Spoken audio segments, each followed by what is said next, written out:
Hi, everyone. Welcome back to Invisible Innocence. I am your host, Megan Moret, and I am so glad that you are back to hear another story.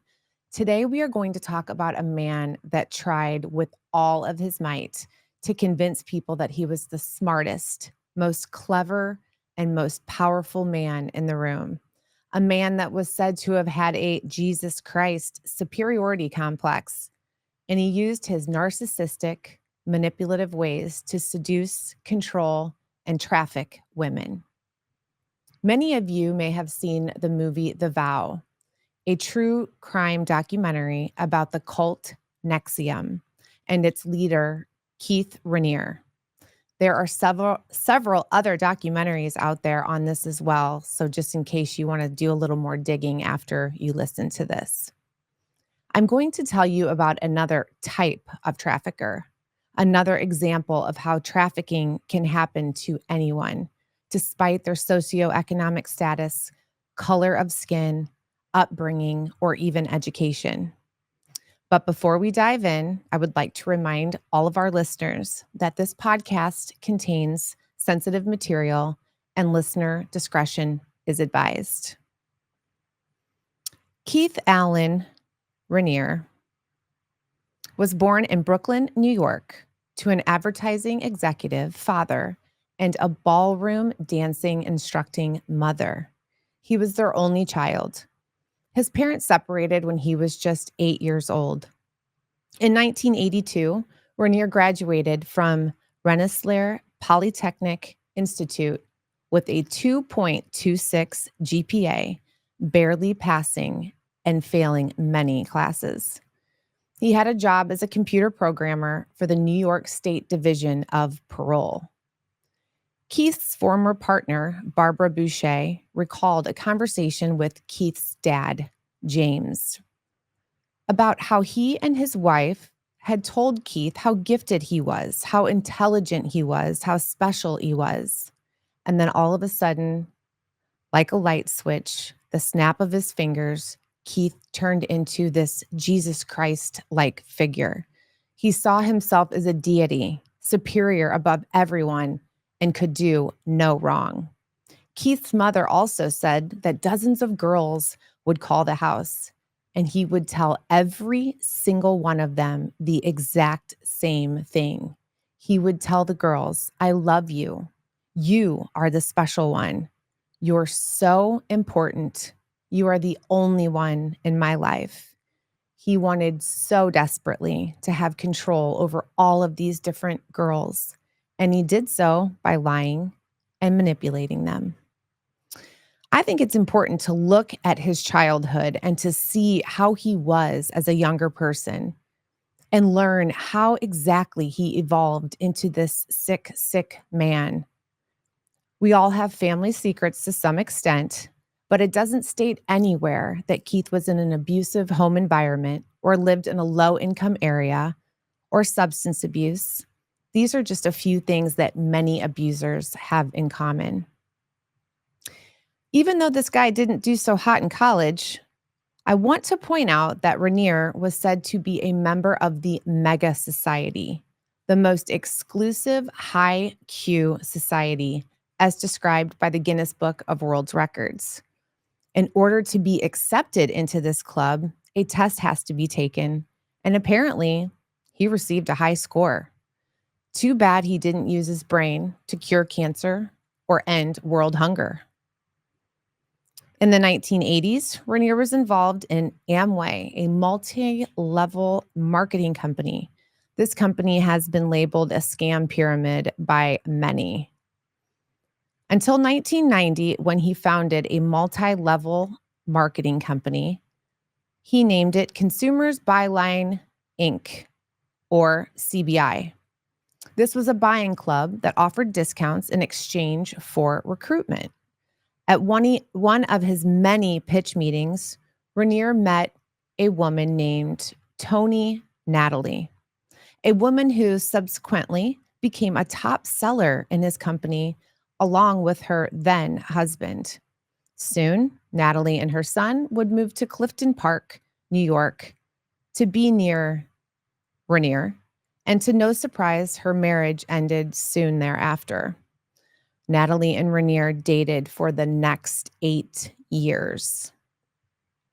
By 1993, CBI was failing, and regulators from 20 different states had launched investigations into his business. New York State filed a lawsuit alleging that CBI was indeed a pyramid scheme. He started several other businesses in the 90s that also did not last. In 1998, Natalie met a nurse named Nancy Salzman. She was also a practitioner of hypnotism and neuro-linguistic programming. For those of you that don't know what neuro-linguistic programming is, it is a collection of techniques and principles that help people change their thoughts and behaviors through language. I think this is important to know, and you will see why as we get deeper into the story. Natalie went to Nancy Salzman, but not for herself, for her boyfriend, Keith Rainere. He was having these grandiose ideas and thoughts and acting erratically. After listening to more details, Salzman told Natalie, this is easy. Rainere is simply a sociopath. Soon, Salzman met Rainere, and she told Natalie afterwards, you really don't know who he is, with a dazed and a little bit confused look on her face. So things then ended between Rainere and Natalie. However, things were only getting started between Keith Rainere and Nancy Salzman. The two of them founded Executive Success Programs, or ESP, a personal development company offering a range of techniques aimed at self-improvement. A few years later, the program was rebranded and renamed to NXIVM. Rainere adopted the title Vanguard from an arcade game in which the destruction of one's own enemies increased one's own power. Much of this organization was influenced by the teachings of Ayn Rand, one of Rainere's favorite authors. By 2002, Rainere and Salzman successfully recruited members of the Bronman family, heirs to the multi-billion-dollar Seagram fortune. Sisters Sarah and Claire, and even their father, Edgar Bronfman Sr., took a course in NXIVM. In October 2003, Rainere was featured in and on the cover of Forbes magazine, accompanied by the quote, "The world's strangest executive coach." This obviously devastating, not positive cover story written by Michael Friedman and entitled Cult of Personality was later described as a goldmine of previously unpublished information. It chronicled Rainere's self-titled name of Vanguard, the failure of his businesses, and included a quote from Edgar Bronfman accusing the organization of being a cult. The people at NXIVM were shocked. They were expecting a positive story, one that would bring attention to their organization and allow them to grow and gain more members. They realized that they now had enemies and were willing to do anything to stop them. Eager to distance themselves from negative allegations, NXIVM members sought the endorsement of the Dalai Lama. Yes, the Dalai Lama that you and I both are thinking of. Spending $32 million on this project, nothing says I'm pure and full of positivity like the Dalai Lama. Not so true in this case. After completing a few projects with the Dalai Lama, it was revealed that a few years later that Sarah Bronfman had a sexual relationship with the Dalai Lama's gatekeeper. He was another monk that had taken a vow of celibacy. This monk was later replaced. In 2009, a group of associates called the NXIVM 9 broke away from the organization, citing concerns about unethical practices and the alleged abuse of his leadership status to sexually manipulate women in the organization. In November 2010, Vanity Fair published an article titled "The Heiresses and the Cult," in which Natalie, the former partner of Rainere, told about when her puppy had died. Rainere insisted that she keep the body of her dead puppy in her freezer and look at it every single day. In a 2010 Times Union article, former NXIVM coaches characterized students as prey for Rainere to satisfy his gambling and sexual proclivities. Kristen Keefe was a longtime partner of Rainere's and the mother of his first child. In 2010, it was reported that Rainere ordered that the child be kept away from all people and peers except for his 5 nannies that all would be speaking 5 different languages. In 2014, Keefe broke up with Rainere and fled with her son. Soon after, she received an email stating that Rainere had full legal custody of her son, and she knew now more than ever that she needed to protect her son. She believed that Rainere was experimenting on him. She publicly stated that Rainere was, in fact, a dangerous, dangerous man. In 2015, Keefe publicly alleged that Rainere directed a Canadian investigative firm to obtain financial information on 6 federal judges, a United States senator, as well as a reporter, editor, and publisher of the Times Union. She said that he also planned to lure his critics to Mexico, invite them to an anti-cult conference where they would be arrested under false allegations. Soon, public allegations of sexually predatory behavior and inappropriate relationships with minors began. After his arrest in 2018, prosecutors opposed bail due to the fact that he had decades-long history of abusing women and girls. At his trial, evidence was shown that Rainere held views approving sexual assault, child sex abuse, as well as incest. In 2012, the Times Union reported that Rainere had 3 sexual relationships with girls under the age of consent. The Times Union even spoke to the girls and their families. One of the girls was only 12 years old when she met the then 30-year-old Rainere. Her mother worked for CBI, and he offered to tutor her. One of Rainere's live-in partners, Pamela Caffritz, hired her to walk their dog and invited her into their townhouse. This is where the sexual encounters would begin. There were over 60 encounters in just a couple of months. She did make a police report and received counseling for victims of sex abuse. If that wasn't disturbing enough, the abuse by Rainere to 3 sisters from Monterrey, Mexico will make you sick. In 2002, Rainere gained Svengali-like control over a family from Monterrey, Mexico, who all moved from Monterrey to the NXIVM community in Albany, New York.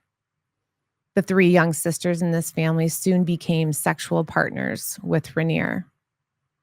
Mariana, the oldest, is the mother to Rainere's 2nd biological child. The middle daughter states that she was groomed and became sexually involved with Rainere at the age of 18. The youngest sister, Camilla, states that Rainere began abusing her at the age of 15. All three sisters were impregnated by Rainere, in which he compelled them to receive abortions and to never answer questions from anyone about the paternity of the pregnancies to prevent his abuse from being known. One of the many twisted ways that Rainere was able to coerce the girls into the abuse was that he told them that he had mystical powers, and by having sex with him, they would grow spiritually and it would fix their disintegrations. He is a master of brainwashing and mind games. In 2010, Daniela was confined to her bedroom for 2 years under the pretense that she had stolen money. They had blamed her for stealing money that she claims she never stole. And it's ironic because right before her confinement, Daniela had expressed to Rainere that she had feelings for another man. He accused her of an ethical breach and assigned Nancy Salzman, the nurse who specializes in neurolinguistic therapy, to help her learn from her mistakes.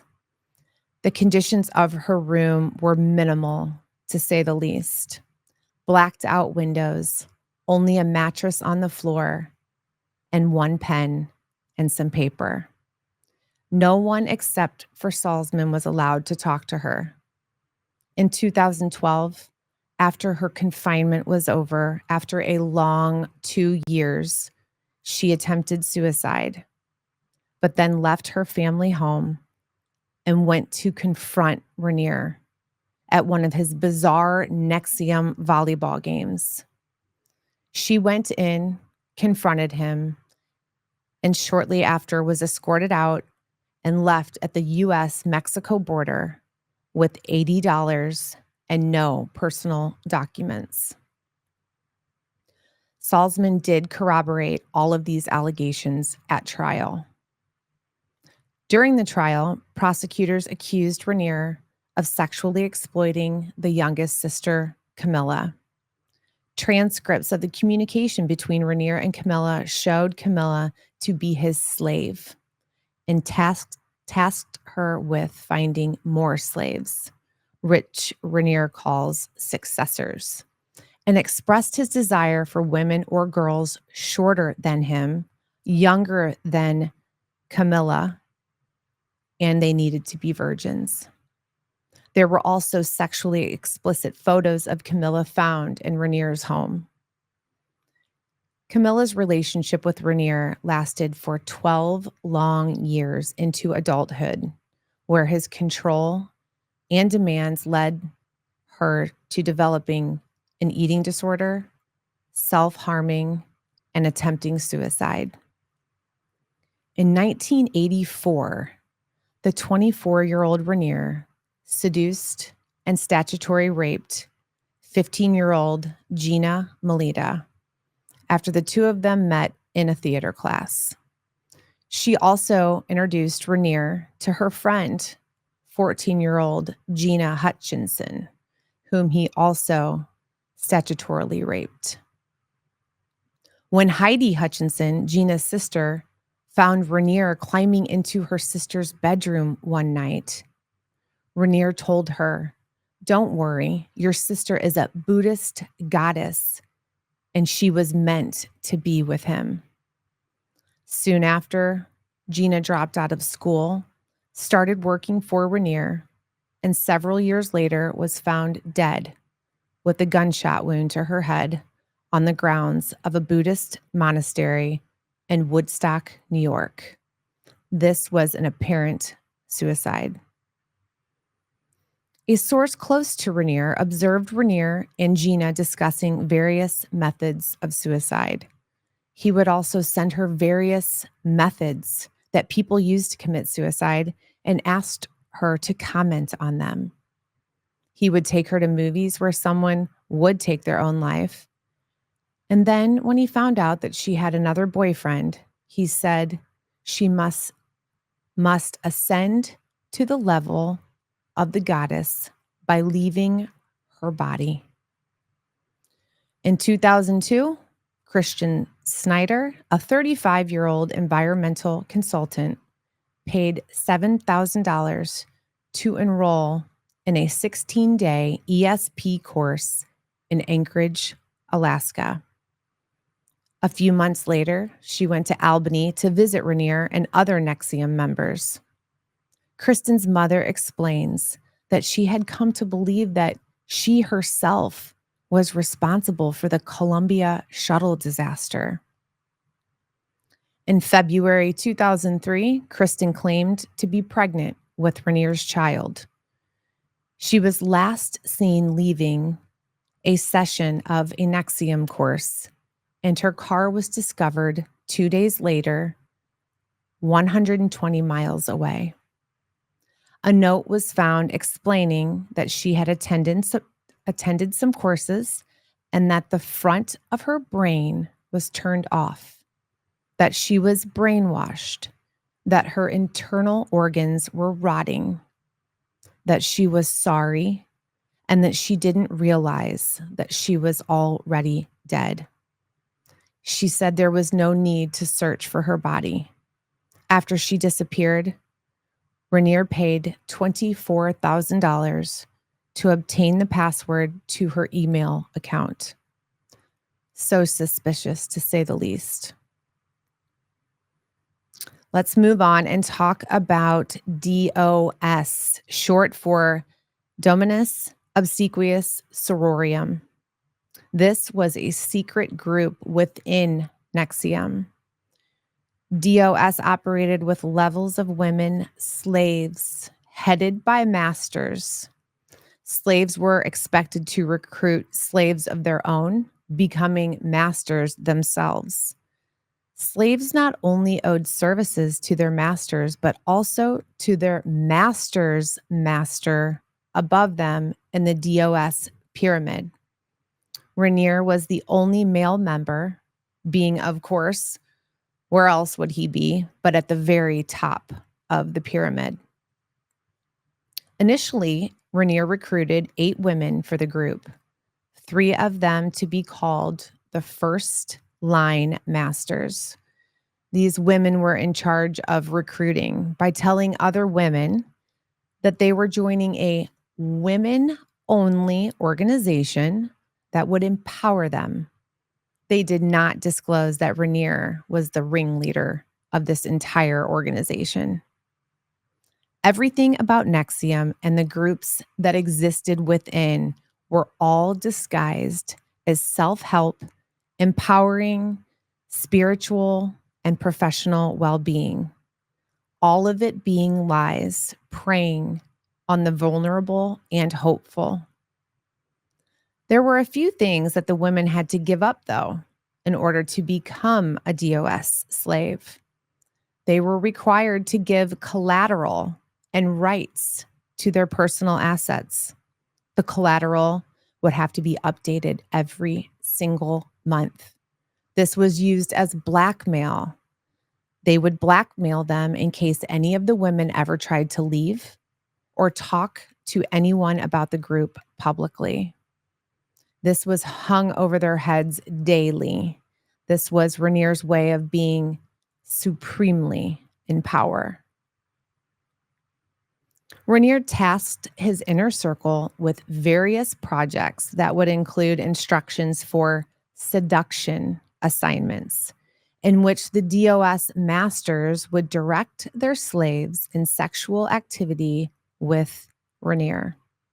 This would later serve as the indictment and convictions for sex trafficking and attempted sex trafficking. Rainere encouraged DOS masters to engage in demeaning and derogatory language with their slaves, to even use racial slurs, all to just humiliate them and to demean them. Slaves were required to provide free labor for their masters. They were sleep and food deprived, which they said was supposed to be able to prepare them to be ready to serve at any time, day or night. Some of the punishments were holding themselves in various body contortions for long periods of time, standing barefoot in the snow, cold showers, and whipping each other with leather straps. Slaves were starved to the point of major hair loss. Their menstrual cycles stopped, and they were also told to completely stop removing any pubic hair. Pretty sick. These DOS members were also branded in their pubic region. They were branded with a symbol that, unbeknownst to them, was a branding with Rainere's initials. The slaves were told that it was a symbol for natural elements. There was a ritual that followed the branding, requiring all of the women to be naked, and these were also filmed and used for more collateral, just in case any of the women would try to leave or discuss this with anyone. At the trial, Nancy Salzman also stated that the DOS pyramid had 4 levels of slaves, each reporting to the masters on the level above them, and then all accountable to Rainere, the head master. Salzman said that the ultimate goal of DOS was to foster an atmosphere of total obedience and secrecy to Rainere. The members would use encrypted phone applications like Telegram or Signal to communicate with one another. They were directed to recruit women of power and influence. Salzman also helped Rainere with the DOS manifesto. This enforced master-slave relationships. On June 5th, 2017, Frank Parlato, a NXIVM member, was the first to report on the existence of DOS and the human branding. On October of that year, the New York Times published a story on DOS abuses, including the requirement of slaves having to provide collateral. Of course, shortly thereafter, Rainere wrote a statement saying that the branded women were being shamed by a misogynistic strike and that DOS was completely an autonomous group, and told all members of NXIVM that DOS was its own entity and that he had nothing to do with it. In the wake of the Times article, Rainere and members of his inner circle fled to Mexico. During this time, the FBI sealed a criminal complaint and obtained a warrant for his arrest. On March 26th, the Mexican authorities found him hiding in a luxury villa outside of Puerto Vallarta, arresting and then deporting him. He was eventually transported to New York and accused of sex trafficking, attempted sex trafficking, and conspiracy to commit forced labor. The complaint alleged that at least one woman was coerced into sex with Rainere, forced to undergo the branding ritual, and ultimately blackmailing them if they tried to leave.